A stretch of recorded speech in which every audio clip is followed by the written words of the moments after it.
সাথে পাশে একটা জায়গায় আগুন জ্বালিয়ে গান গাইতে থাকে। কিছুক্ষণ পরে ওখানে এনা এসে ক্রিস্টোফকে বলে, তোমার যা কেনা প্রয়োজন আমি সবকিছু নিয়ে এসেছি, কিন্তু এর বিনিময়ে আমাকে নর্থের পর্বতের কাছে নিয়ে যেতে হবে। কি আর করা, ক্রিস্টোফ তখন তার কথায় রাজি হয়ে যায়। তারা দুজন মিলে তাদের গাড়িতে করে যাত্রা শুরু করে। গল্প করতে করতে একটু একটু করে তারা বনের ভেতর দিয়ে পাহাড় পাড়ি দিয়ে সামনে আগাতে থাকে। এনা তখন তার সাথে ঘটে যাওয়া সব ঘটনা ক্রিস্টোফের সাথে শেয়ার করে। ক্রিস্টোফ তখন বলে, কি বলো, মাত্র একদিনের পরিচয়ে তুমি একটা ছেলেকে ভালোবেসে ফেলেছো? এটা হয় নাকি? হ্যাঁ, যাই হোক, তারা একটু একটু করে সামনের দিকে আগাতে থাকে, কিন্তু কিছুক্ষণ পরেই অনেকগুলো নেকড়ে তাদের পথ আটকে দেয়। একটু পরে ক্রিস্টোফকে একটা শিয়াল কামড় দিয়ে নিচে ফেলে দেয়। সে একটা দড়ি ধরে কোন রকম গাড়ির সাথে ঝুলে থাকে। এরপর কোনো মতে সে ওখান থেকে বেঁচে যায়, কিন্তু সামনের রাস্তা একদম শেষ হয়ে গেছে। তাই ক্রিস্টোফ তখন এনাকে ইসভানের কাঁধে তুলে দেয়, আর সে কোনো মতে লাফ দিয়ে নেকড়েদের হাত থেকে রক্ষা পায়। কিন্তু এতে তার গাড়িটি নিচে পড়ে একদম ভেঙে যায়। তবে কিছুক্ষণ পরে সে একদম নিচে পড়ে যাচ্ছিল। এনা তখন রশি ফেলে অনেক কষ্টে তাকে উপরে তুলে আনে।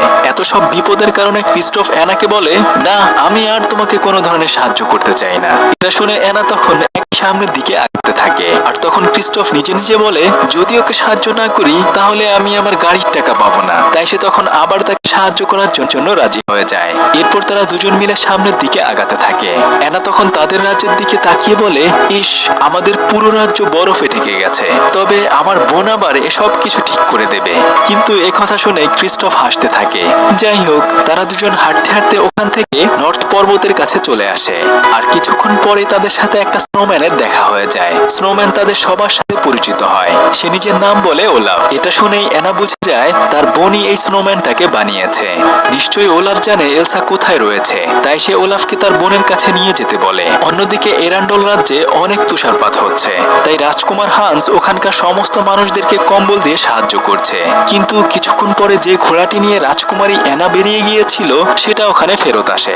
তখন হান্স বলে, নিশ্চয়ই এনা বিপদে পড়েছে, আমাদের উচিত তাকে সাহায্য করা। আমার সাথে তোমরা কে কে যেতে চাও? তখন কয়েকজন মানুষ রাজি হয়, কিন্তু ডিউক তার সাথে তার নিজের দুজন মানুষ পাঠিয়ে দেয়, আর তাদেরকে বলে দেয় যদি রানী এলসাকে দেখতে পাও তাহলে তাকে হত্যা করে ফেলবে। এদিকে এনা হাঁটতে হাঁটতে অনেক সুন্দর একটা বরফের রাজ্যের ভিতরে চলে আসে, কিন্তু তাদের সামনে অনেক বড় একটা পাহাড় ছিল। তখন এনা ওই পাহাড় বেয়ে উপরে ওঠার চেষ্টা করে, কিন্তু কিছুক্ষণ পরে সে ওখান থেকে পড়ে গেলে ক্রিস্টোফ তাকে বাঁচিয়ে নেয়। তখন ওলাফ বলে, আরে তোমরা আমার সাথে আসো, উপরে যাওয়ার জন্য একটা সিঁড়ি রয়েছে। তারপর তারা একটু আগালে ওখানে অসম্ভব সুন্দর একটা বরফের রাজ্য দেখতে পায়। তারা আস্তে আস্তে করে ওই মহলের ভেতরে চলে আসে। দরজা খুলে এনা ভেতরে প্রবেশ করে। তখন সে বাকি সবাইকে বাইরে অপেক্ষা করতে বলে। ভেতরে গিয়ে এত সুন্দর সবকিছু দেখে এনা অনেক বেশি অবাক হয়ে যায়। সে তখন তার বোনকে ডাকতে থাকে। কিছুক্ষণ পরে এলসা বেরিয়ে আসে। তখন এনা বলে, সেদিনের ব্যবহারের জন্য আসলে আমি অনেক বেশি দুঃখিত আপু, তুমি প্লিজ বাড়িতে ফিরে চলো। তখন এলসা বলে, এরেন্ডল আমার জন্য নয়, বরং তুমি ওখানে থাকো, আর আমি এই বরফের এখানে একা একা থাকবো, যেন আমার জন্য কারো কোনো ধরনের ক্ষতি না হয়। আর ঠিক তখনই ওখানে ওলাফ চলে আসে। এনা বলে, দেখো আপু, আমরা ছোটবেলায় কত স্নোম্যান বানাতাম, তোমার কি সে কথা মনে আছে? আর তখনই সেই ছোট্টবেলার কথা এলসার মনে পড়ে যায়। এলসা তখন এনাকে বলে, তুমি আমার থেকে দূরে দূরে থাকো, না হলে যে কোনো সময় এরও বিপদ হতে পারে। এই বলে সে ওখান থেকে চলে যেতে থাকে। কিন্তু এনা বলে, তুমি চলে আসাতে আমাদের সারা রাজ্য জুড়ে বরফে ঘিরে গেছে, একমাত্র তুমিই পারো সবকিছু ঠিক করে দিতে। কিন্তু এলসা বলে, আমি আর রাজ্যে ফেরত যেতে চাই না।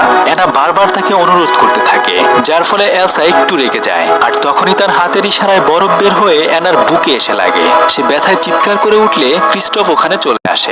সবাইকে দেখে এলসা অনেক বেশি অবাক হয়ে যায়, কিন্তু সে চাচ্ছিল না তার নিজের কারণে তার কাছের মানুষগুলোর কোনো ধরনের ক্ষতি হয়ে যাক, কিংবা তারা কেউ বিপদে পড়ুক। তাই সে তখন তাদের সবাইকে বাইরে বের হয়ে যেতে বলে, কিন্তু এনা তার বোনকে না নিয়ে যেতে চাচ্ছিল না। তাই তখন এলসা বরফ দিয়ে বড় একটা দৈত্য বানিয়ে তাদের সবাইকে বাইরে বের করে দেয়। ওই দৈত্যটি তাদেরকে ভয় দেখিয়ে দেখিয়ে ওখান থেকে তাড়িয়ে দেয়। কিছুক্ষণ পরে তারা দৌড়াতে দৌড়াতে একটা পাহাড়ের কোনায় চলে আসে। ক্রিস্টোফ তখন বুদ্ধি করে রশি দিয়ে নিচে নামতে থাকে, কিন্তু ওই দৈত্যটি এসে তাদেরকে আবার উপরে তুলে নেয়, আর চিৎকার করে বলে, তোমরা কখনো এখানে আর কোনোদিনও আসবে না। তখন এনা বলে, হ্যাঁ, এবারের মতো আমাদেরকে মাফ করে দাও, আমরা আর কখনো এখানে আসবো না। এরপর দৈত্যটি তাদেরকে নিচে ছুঁড়ে মারে। তারা তখন কোনো মতে নিজের জীবন বাঁচিয়ে ওখান থেকে ফেরত আসে। কিন্তু ক্রিস্টোফ খেয়াল করে যে এনার চুল একটু একটু করে সাদা সাদা হয়ে যাচ্ছে।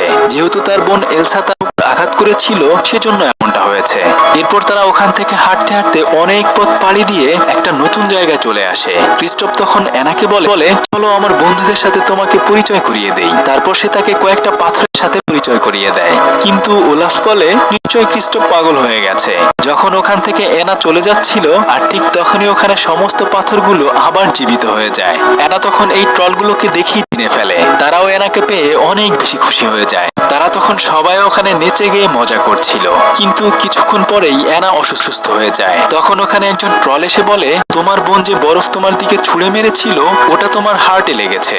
যদি সেটা ঠিক করা না হয়, তাহলে তুমি খুব শীঘ্রই মারা যাবে। তখন ক্রিস্টোফ ট্রলকে বলে, আপনি তো এই জাদু ঠিক করতে পারেন, তাই না? কিন্তু ট্রলটি বলে, যদি এটা মাথায় লাগতো তাহলে হয়তো আমি এটা ঠিক করে দিতে পারতাম। কিন্তু এটা এনার হৃদয়ে লেগেছে। শুধুমাত্র সত্যিকারের ভালোবাসাই তার হার্ট থেকে এই বরফ গলাতে পারবে। তখন একটু একটু করে এনা আরো বেশি অসুস্থ হয়ে যাচ্ছিল।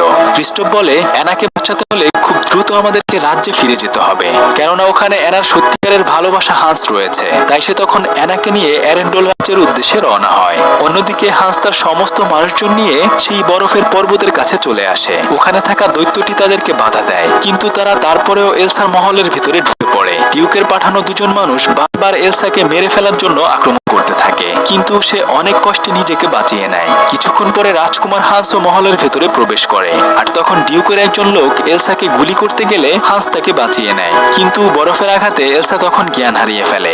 জ্ঞান ফিরলে সে দেখতে পায় যে হাঁস তাকে একটা জায়গায় শিকল দিয়ে বেঁধে বন্দি করে রেখেছে।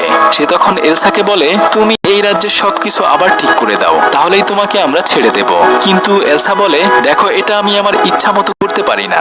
যাই হোক, এদিকে ক্রিস্টোফ অনেক কষ্ট করে এনাকে তার রাজ্যে ফিরিয়ে নিয়ে আসে, কিন্তু রাজ্যের মানুষজন তাকে আর রাজপ্রাসাদের ভেতরে প্রবেশ করতে দেয় না। বেচারা তখন মন খারাপ করে ওখান থেকে চলে যায়। এনাকে এভাবে দেখে হান্স অনেক বেশি কষ্ট পায়। এনা তখন তার অসুস্থতার কথা হান্সকে খুলে বলে। সে হান্সকে বলে, সত্যিকারের ভালোবেসে কেউ যদি আমাকে চুমু খায়, তাহলেই আমি সুস্থ হয়ে যাব।